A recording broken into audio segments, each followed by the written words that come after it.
Hello people, this is Sakshi. Welcome again to the channel PNST and thank you so much for clicking on this video. So इस video में हम class 11th के chapter number 4th which is Animal Kingdom इसकी short summary plus इसके सारे extra और detail points I will be discussing in that video further. So firstly I want you to request you to subscribe this channel as I make videos related to your preparations. और I would like to suggest कि अगर आप इस video की अगर आपको ये speed थोड़ी सी ज्यादा तेज लग रही है then you can adjust the speed and you can make the speed slow. और अगर आपको इस चैप्टर को और ज्यादा शॉर्ट ड्यूरेशन में या और ज्यादा फास्टली कंप्लीट करना है then you can increase the speed of that video. So now without any delay let's get started.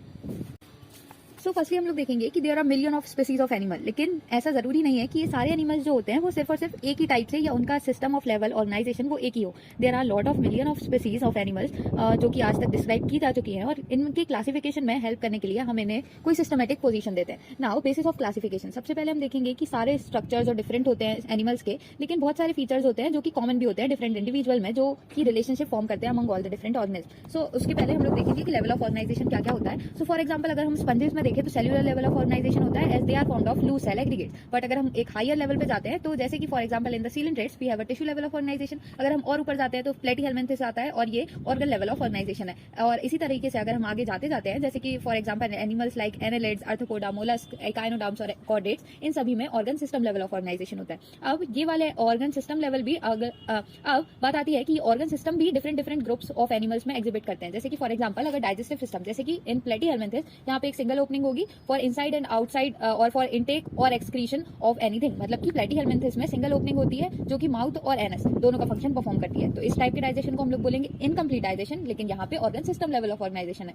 और अगर हम देखें कि जब दो ओपनिंग्स हैं अवेलेबल फॉर माउथ और एनस और फंक्शंस अलग अलग से परफॉर्म किए जाते हैं then that is known as digestive system which is a complete system level of organization. उसके बाद हम and then we will call it a complete digestive system. Now we will move जैसे कि सर्कुलेटरी सिस्टम के भी दो different types होते हैं. ओपन टाइप होता है जब ब्लड पंप किया जाता है हार्ट से और ये सेल्स और टिश्यूज को डायरेक्टली सप्लाई किया जाता है, जबकि in the close type blood is circulated through a series of vessels of varying diameters जैसे कि आर्टरी, वीन्स और कैपिलरीज और उसके थ्रू ये सारी बॉडी के ऑर्गन्स तक पहुंचा जाता है. तो ये दोनों ही ऑर्गन सिस्टम लेवल थे लेकिन ये डिफरेंट टाइप के थे. तो सबसे पहले हमने देखा कि अलग अलग ऑर्गेनिज्म की अलग अलग लेवल ऑफ ऑर्गेनाइजेशन हो सकती है. सेल्यूलर जैसे कि स्पंजेस में, टिश्यू लेवल जैसे कि उसके बाद हमने सीलेंट्रेट में देखा, प्लस ऑर्गन लेवल हो सकती है जैसे कि हम लोगों ने प्लेटीहेल्मिन्थेस में देखा, और उसके बाद organ system of level of organisation. और ऑर्गन सिस्टम में भी अलग अलग डिफरेंट क्राइटेरियाज होते हैं और लेवल ऑफ ऑर्गेनाइजेशन होती है और कुछ स्पेसिफिक फिजियोलॉजिकल फंक्शंस होते हैं जो उनको डिफरेंशिएट करते हैं. नाउ अब बात आती है सिमेट्री पर. तो सिमेट्री में हम लोग देखेंगे कि स्पंजेस जो होते हैं मोस्टली एसिमेट्रिकल होते हैं क्योंकि उन्हें किसी भी प्लेन में रख के इक्वल टू हाफ्स में डिवाइड नहीं किया जा सकता. जबकि बहुत सारे ऐसे भी ऑर्गेनिज्म होते हैं लाइक सीलेंट्रेट्स, टीनोफोर्स, इकाइनोडर्म्स जो कि रेडियली सिमेट्रिकल होते हैं. रेडियली सिमेट्रिकल मीनिंग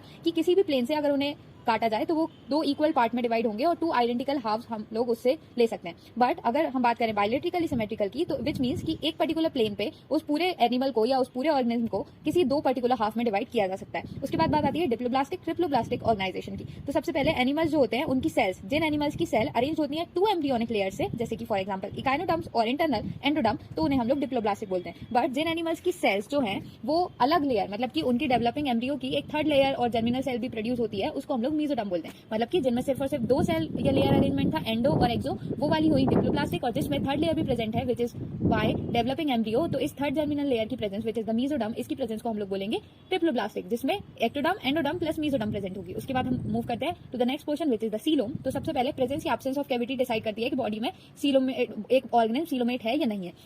तो बॉडी जिसकी बॉडी कैविटी एक ऑर्गेनिज्म जिसकी बॉडी कैविटी मीजोडर्म से लाइंड हो that is known as coelom, और जिनमें नहीं हो that is known as acoelom. Okay, तो एनिमल्स जिनके पास सीलोम प्रेजेंट होता है उनको हम लोग सीलोमेट्स बोलते हैं. For example annelids, Mollusca, arthropoda. जबकि जिनमें थोड़े से पैचेस प्रेजेंट होते हैं मीजोडर्म के और मीजोडर्म स्कैटर्ड होता है उसको हम लोग सूडोसीलोमेट्स बोलते हैं. For example aschelminthes. अब उसके बाद हम देखेंगे कुछ एनिमल्स ऐसे भी होते हैं जिनमें मीजोडर्म या फिर बॉडी कैविटी एब्सेंट होती है और उन्हें हम लोग एसीलोमेट्स बोलते हैं. For example in the Platyhelminthes.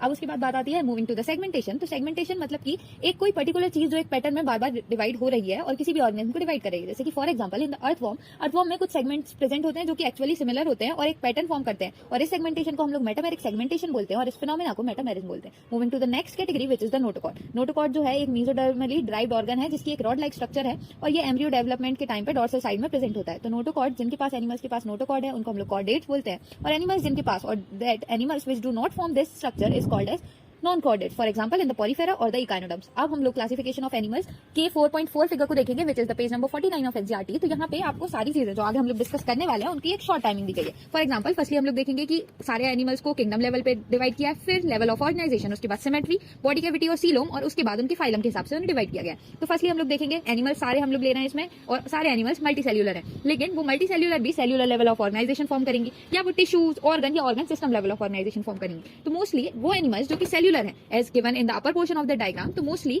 वो एनिमल्स जो कि मल्टी सेल्यूलर है लेकिन उनका सेल्यूलर लेवल ऑफ ऑर्गेनाइजेशन है, उनकी सिमेट्री मोस्टली नहीं होती है उनमें सिमेट्री, और वो एसिलोमेट्स होते हैं। मतलब कि वो एनिमल्स जो कि सेल्यूलर लेवल ऑफ ऑर्गेनाइजेशन जिनमें प्रेजेंट है, they are mostly the asymmetrical ones and they are also the acoelomates, for example in the Porifera. अब उसके बाद हमने देखा कि यहाँ पे सेल्यूलर लेवल ऑफ ऑर्गेनाइजेशन थी और एसिलोमेट्स थे, उन्हीं के पास में एसिमेट्रिकल भी थे और जिनका एग्जाम्पल पॉरीफेरा था। अब हम देखेंगे कि अगर एसिलोमेट्स है लेकिन टिश्यू लेवल ऑफ ऑर्गेनाइजेशन होता है तो क्या चेंज आता है। तो अगर वो टिश्यू लेवल ऑफ ऑर्गेनाइजेशन होगा तो अब वो एसिलोमेट नहीं, जैसे जैसे सेल्यूलर लेवल बढ़ेगा वैसे वैसे लेवल ऑफ सिमेट्री भी बढ़ेगा। तो अब उसके बाद हम देखेंगे कि यहाँ पे टिश्यू लेवल जो है वहाँ पे रेडियल सिमेट्री है। रेडियल सिमेट्री मींस किसी भी प्लेन से उस ऑर्गेन्स को 2 इक्वल हाफ्स में डिवाइड किया जा सकता है। अब रेडियल सिमेट्री जो है ये भी एसिलोमेट्स है, इनके एग्जांपल है सीलेंट्रेटा विच सीरेंड्रिया या फिर टीनोफोरा। उसके बाद हम देखते हैं कि अगर ये बायलैटरली सिमेट्रिकल है तो इसमें भी एसिलोमेट्स भी प्रेजेंट होते हैं, सूडोसिलोमेट्स भी प्रेजेंट होते हैं और सिलोमेट्स भी प्रेजेंट होते हैं। तो एसिलोमेट्स जिनके पास बॉडी कैविटी नहीं है, for example in the liver fluke, flat worms etcetera, इनके पास सिंगल ओपनिंग होगी। उसके बाद हम देखेंगे बायलैटरिकल, यहाँ पे जिनके पास सूडोसिलोमेट्स हैं या फॉल्स सिलोम्स हैं, इनके एग्जांपल होंगे एस्कीहेलमिन्थेस, राउंडवॉर्म। अब उसके बाद हम लोग देखेंगे जो कि ट्रू सिलोम्स हैं, बायलैटरली सिमेट्रिकल भी हैं, organ system level of organisation भी है और एनिमल्स भी हैं।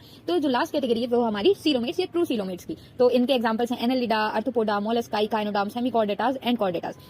अब मूव करते हैं हम लोग यहाँ पे कुछ एक्स्ट्रा इन्फॉर्मेशन की। तो जैसे कि जो रेडियल सिमेट्री है लेकिन एसिलोमेट्स हैं, और वो भले ही वो टिश्यू लेवल ऑर्गेनाइजेशन है, लेकिन ये दोनों के पास जहां पे सीलोम जो है प्रेजेंट नहीं है कंप्लीटली, दोनों चीजें ये डिप्लोब्लास्टिक फॉर्म करती हैं। ये डिप्लोब्लास्टिक है मतलब कि इनमें मेसोडर्म प्रेजेंट नहीं है और मेसोडर्म की लाइन नहीं है मतलब कि बॉडी कैविटी भी नहीं है और इसलिए इनमें सीलोमेट्स भी नहीं है। उसके बाद हम देखेंगे कि यहाँ पे स्टार्टिंग में जो एसिलोमेट्स है मींस इन द प्लेटीहेलमिन्थेस, इनके पास माउथ और एनस जो है सिर्फ एक ही ओपनिंग होती है, ये मल्टी सेल्यूलर है। और इसके बाद से मतलब कि पॉरीफेरा और सीलेंट्रेट्स जो कि डिप्लोब्लास्टिक है, इनको छोड़ के बाकी सारे ग्रुप्स ट्रिप्लोब्लास्टिक है। उसके बाद हम देखेंगे कि इकाइनोडर्म्स जो है स्टार्टिंग में जबकि ये यंग स्टेज में होंगे तब ये बायलैटरली सिमेट्रिकल होते हैं, और जब ये फॉर्म हो जाएंगे तो ये इकाइनोडर्म्स ये रेडियल सिमेट्रिकल और या रेडियल सिमेट्री फॉर्म करेंगे और they are also non true coelomates too. उसके बाद let's move to the phylum Porifera. तो सबसे पहले हम लोग देखेंगे कि इस फाइलम के मेनली एग्जांपल्स जो हैं या मेंबर्स हैं वो स्पंजेस हैं। जनरली ये मेराइन होते हैं, मोस्टली ये एसिमेट्रिकल होते हैं, मतलब कि इनको रेडियल हाफ्स में डिवाइड नहीं किया जा सकता या किसी भी प्लेन को या किसी भी प्लेन पे रखने पे इन्हें 2 इक्वल हाफ्स में डिवाइड नहीं किया जा सकता। अब उसके बाद हम देखेंगे these are primitive multicellular animals and have a cellular level of organisation. इसके वाटर ट्रांसपोर्ट सिस्टम या कैनाल सिस्टम के लिए हमारे पास एक माइन्यूट पोर है जिसको हम ऑस्टिया बोलते हैं, जहां से water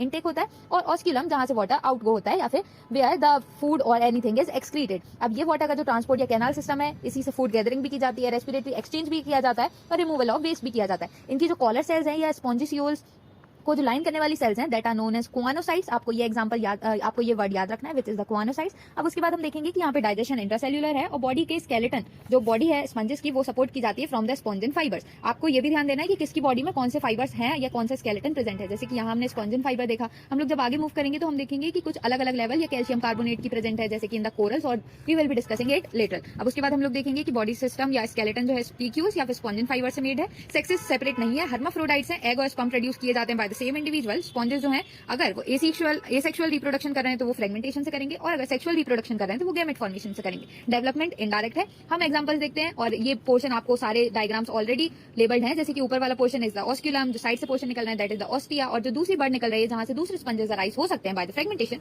it is known as a bird, और ये बर्ड डिवाइड होगी और बर्डिंग से प्रोड्यूस हो जाएंगे दूसरी चीजें। अब उसके बाद हम देखेंगे इन द नेक्स्ट बी जो एग्जांपल है यू स्पॉन्जिया का, उसमें ऑस्टिया और ऑस्क्यूलम तो प्रेजेंट है लेकिन ये नीचे एक बेस से अटैच्ड है and that base is known as substratum. अब स्पॉन्जिला जो है एग्जांपल होता है फ्रेश वाटर स्पंजेस का, आपको ये भी याद रखना है, और इसको ये जो है अटैच्ड है एक वुडन स्टिक पे, it is labelled here too. अब उसके बाद now let's move to the example आप लोग याद रखेंगे विद द कॉमन नेम्स। जैसे कि अगर फ्रेश वाटर स्पंजेस है तो हमें याद रखना है कि वो स्पॉन्जिला है, अगर हमने नाम दिया कि what is the bath sponge तो हमें याद रखना है कि वो यू स्पॉन्जिया है। Now moving to the next thing. अब इसके बाद हम लोग देखेंगे phylum Coelenterata which is also known as Coelentera. तो ये मोस्टली एक्वेटिक होते हैं, मोस्टली मैराइन होते हैं, सेसाइल होते हैं और फ्री लिविंग होते हैं। ये मेनली रेडिकली सिमेट्रिकल होते हैं, रेडियली सिमेट्रिकल होते हैं, और इनका नाम सीलेंट्रिया जो है ड्राइव किया गया है नीडोब्लास्ट या फिर नीडोसाइट से। अब ये नीडोसाइट से नीडोब्लास्ट का वो होता है मतलब कि वो सब्सटेंसेस जिनके पास स्टिंगिंग कैप्सूल्स या फिर नीमेटोसाइट्स प्रेजेंट है। नीमेटोसाइट्स अब क्या हुए या फिर नीडोब्लास्ट क्या हुए, तो इनका डायग्रामेटिक रिप्रेजेंटेशन आपको साइड में दिया गया है, प्लस लेबल भी किया, प्लस हम लोगों ने उस चीज को लेबल भी किया which is thread tube present है, शाफ्ट प्रेजेंट है, नीडोसियोल प्रेजेंट है, सपोर्टिंग फाइबर्स प्रेजेंट है, स्टाइलेट, ओपर्क्यूलम और रिफ्रैक्टिंग रॉड्स टू। तो अब ये सारी चीजें आपको देखना है। This is a cell possessed by animals for Cnidaria और in the phylum of Cnidaria. उसके बाद हम लोग देखेंगे कि यहाँ पे सिनेंडिया जो है टिश्यू लेवल ऑफ ऑर्गेनाइजेशन, ये डिप्लोब्लास्टिक है। प्लस हम देखेंगे कि यहाँ पे they have the central gastrovascular cavity, जहाँ पे एक सिंगल ओपनिंग होती है माउथ की और वहीं से डाइजेशन भी होता है। तो यहाँ पे हम लोग देखेंगे कि इनका जो स्केलेटन है that is composed of calcium carbonate which have corals. उसके बाद हम देखेंगे ये इनमें जो है 2 टाइप की बेसिक बॉडीज होती हैं जिनको हम लोग पॉलिप और मेड्यूसा कहते हैं। और यहाँ पे सबसे एक इंटरेस्टिंग चीज और आपको सबसे इंपॉर्टेंट चीज याद रखनी है कि ये एग्जिबिट करते हैं alternation of generation means metagenesis. अगर इनको एसेक्सुअली रिप्रोड्यूस करना है as given in the diagram और as I have mention to, अगर इनको एसेक्सुअली रिप्रोड्यूस करना है तो ये कन्वर्ट होंगे पॉलिप से मेड्यूसा में, और अगर इनको रिप्रोड्यूस करना है सेक्सुअली तो ये कन्वर्ट होंगे मेड्यूसा से पॉलिप में। उसके बाद हम एग्जांपल देखते हैं फाइजीलिया, जो कि ब्लू बॉटल भी जिसको कहते हैं या फ्लोटिंग टेरर भी कहते हैं। तो आपको ये सारी चीजें याद रखनी है। एडमसिया जो कि सिम्बायोटिक होता है, सिम्बायोटिक एसोसिएशन करता है विद द क्रैब्स, और ऐसे ही जैसे कि सी पेन किसको बोलते हैं, सी फैन किसको बोलते हैं, ब्रेन कोरल किसको बोलते हैं, ये सारे एग्जांपल आपको याद होने चाहिए।